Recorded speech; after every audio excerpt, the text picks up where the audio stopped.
Précisons tout d'abord que tous les appareils de photoépilation, laser, lumière pulsée, appareils à usage domestique, détruisent le bulbe du poil en le brûlant.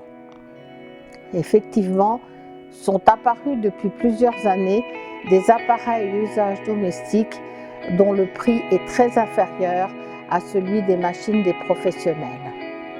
En fait, ces machines délivrent des énergies très inférieures aux machines des professionnels, de l'ordre de 10 joules par centimètre carré. L'objectif est essentiellement de ralentir la pousse du poil de façon durable et non pas définitive. Ces appareils permettent d'effectuer des actes d'épilation en toute autonomie, sans l'intervention d'un médecin. Ils sont en vente libre. À l'opposé, l'épilation par laser ou lumière pulsée est un acte médical qui doit être effectué par un médecin. Le médecin va déterminer les doses d'irradiation en tenant compte de votre type de peau et des contre-indications. Et dès lors, l'épilation pourra être définitive.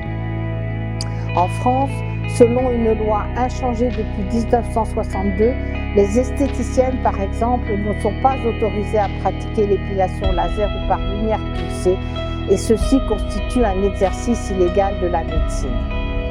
On distingue essentiellement à l'heure actuelle deux grands groupes d'appareils de photoépilation.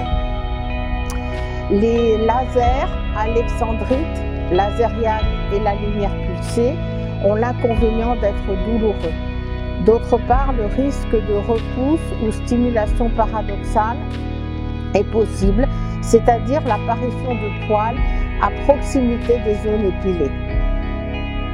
L'épilation est impossible sur les zones bronzées. Depuis quelques années sont apparus des lasers diodes en mouvement. Ces appareils délivrent des énergies très supérieures aux appareils classiques, de l'ordre de 100 à 150 joules par centimètre carré.